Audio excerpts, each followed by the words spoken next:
Hey guys, what's up and welcome to a new Tesla update video. So today let's go over Tesla once again because my goodness, this thing is just squeezing up. Well, the market's not closed yet, it's about 10 minutes left, but Tesla pretty much up 11 to 12% on the day, putting us pretty much just shy of $180 per share. Absolutely amazing. Like, this is just phenomenal. This is sometimes when Tesla gets going, it really gets going. I remember back when it was falling, I kept telling people how, like, I mean, it sucks and the way it's falling is really strange and, painful, obviously, but it can rally just as hard as it falls. And man, if this isn't an example of that, I don't know what is. It literally rallied up the exact same amount it fell pretty much in the exact same amount of time, arguably. So pretty ridiculous stuff, but either way, let's just jump into it. If you enjoyed, don't forget to hit that like button. None of this is financial advice. Make your own decisions, do your own research, all of that good stuff. But let's just get into it, ladies and gentlemen. So pretty wild stuff. So Tesla just completely skyrocketing today, most likely a short squeeze, but I just want to make it very clear. It's not just Tesla, right? A lot of names are green today, like, and pretty decently green as well. If you go down to the EV sector, a bunch of EVs are all green. You have Lucid up almost 50%. Actually, it was up, it was up a lot today. So if you actually compare it from yesterday, it was actually up at peak. Wow, almost 100%. That is unbelievable. So it's up about almost 50% on Lucid. So, it's just essentially a short squeeze type, I guess rally, if you will, in the market with, the ones that got hit the hardest recently being the ones that are up the most on, these kind of short squeeze days. So just keep that in mind, guys. I know this is exciting and I always want to try to tame expectations here because whenever we're falling and the bears were excited, I was saying the same thing, but now we have to do the opposite for people that are, overly excited to the upside, thinking that, 300 is next or something like, something crazy like that. Let's just, tame our expectations and let's just try to look at this in as much, of a, I guess, potentially realistic situation as possible. So all that being said, though, Tesla, regardless, just a phenomenal performance today.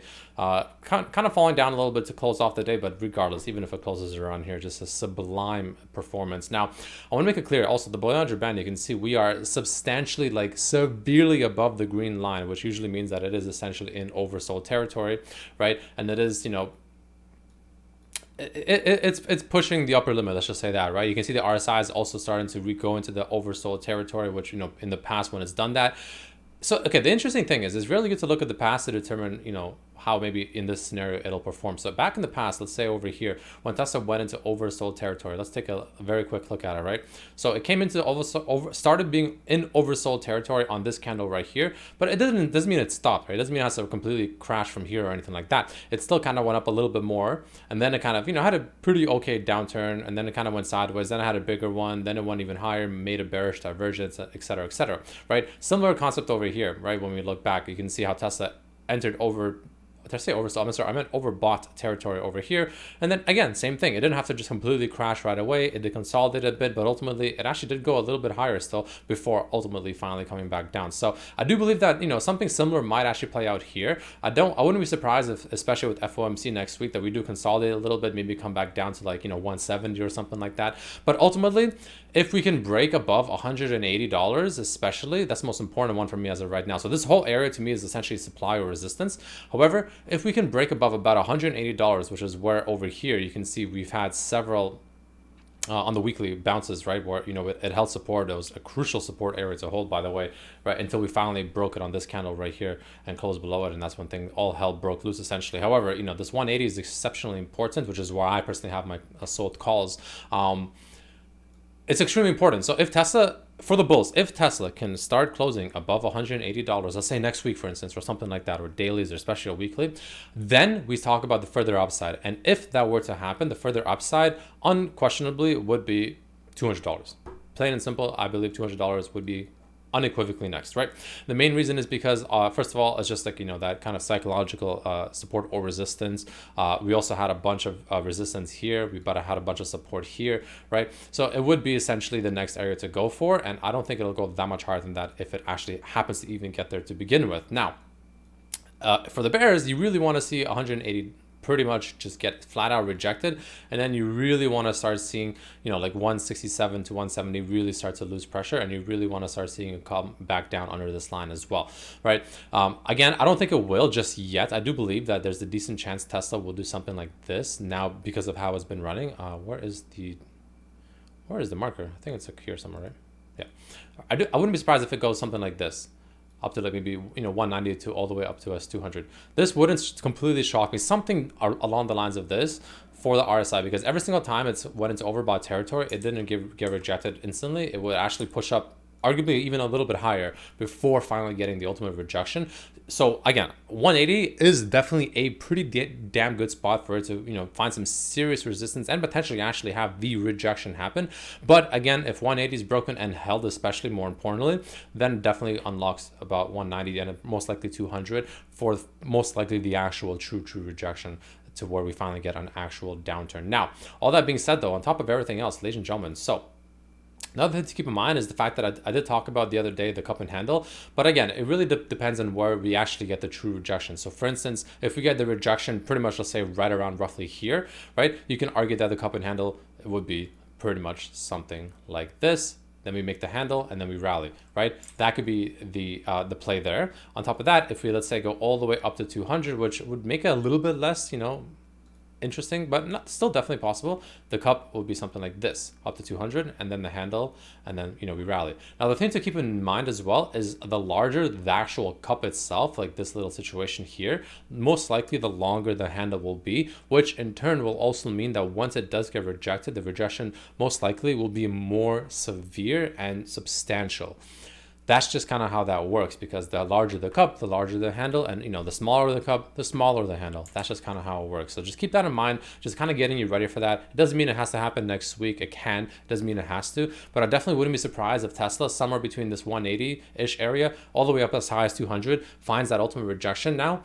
Has this essentially overbought territory finally play out, which again, I still think it's a decent chance that we actually do go a little bit higher than this.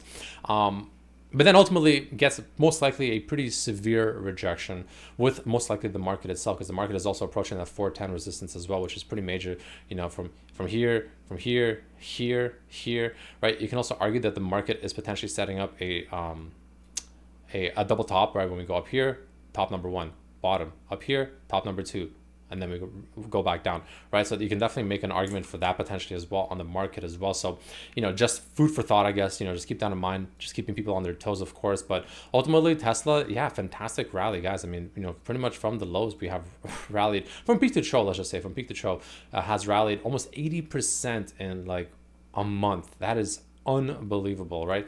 So very, very cool stuff there, but that's kind of what I'm seeing right now. So it's extremely important to pay attention, especially with FOMC next week, to see what happens. And can't imagine J-Powell is going to be very excited about this rally happening right now, where he's trying to calm the economy down while the economy is clearly not calming down whatsoever. So we'll see how it actually turns out and what it ends up being. But ultimately, I want to make it very clear, even though I do believe that we can still potentially head a little bit higher, especially if 180 gets broken and held, I do believe that we are very close to a short to medium term top, to where hopefully, for the bulls at least, we actually form the handle in the cup that is coming up that I showed you guys earlier. And that would be extremely bullish. Of course, that will lead us into most likely a fairly bearish month or two or something like that. Like 1 to 3 months, I would say, would be decently bearish as the handle gets formed.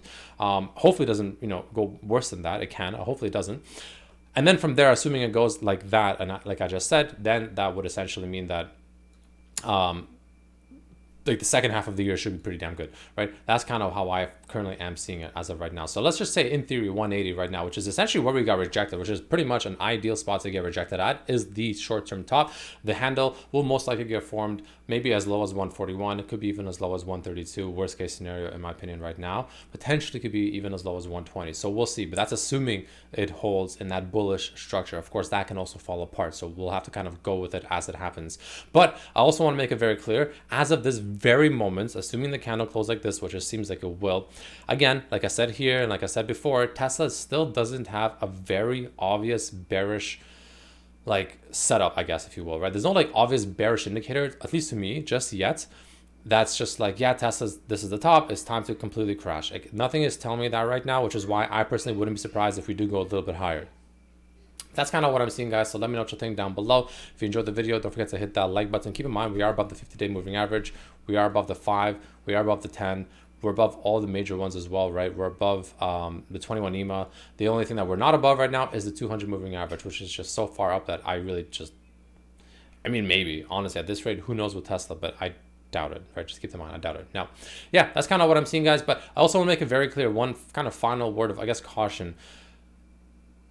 If it was just Tesla like rallying like this because of, you know, earnings or, you know, whatever, and while like most other things weren't rallying, like GME up, you know, 15%, like Lucid up almost 50%, you know, if we didn't have these kind of anomalies happening as well, this would be a little better, honestly. But the fact that it's happening across the board like this, and on top of that, because Tesla went down this much and then went up this much this fast, most importantly this quickly, is very suspicious. And that to me is just essentially the sign of the bear market. That tells me that the bear market is absolutely not over just yet, and that, you know, this isn't really healthy movement, right? That's all it really is, right? This is just essentially a short squeeze happening. So just keep that in mind, guys. Food for thought, trying to keep things grounded here. It's exciting, you know, it's exciting, it's phenomenal. The move is just absolutely wonderful. It's fantastic for my portfolio, I'll be completely honest with you. But again, all that being said, guys, ladies and gentlemen, I want to make it very clear, this isn't a normal movement, and this is most likely going to end up in a pretty decent bull trap. Just food for thought. We can still go higher, but I'm just gonna let you guys know that, you know, be careful in this kind of market. A lot of people most likely got burned here. A lot of bears, a lot of people that got scared, probably sold, exited, thought Tesla's going down to 70. All the bears scared them, and now essentially the flip is happening, in my opinion. So we'll see what happens, ladies and gentlemen. But again, try to keep your expectations grounded, realistic, and not let your emotions take control. That's the most important thing. But either way, thanks for watching. Hope you have a great weekend. I'll see you guys on Monday. Peace.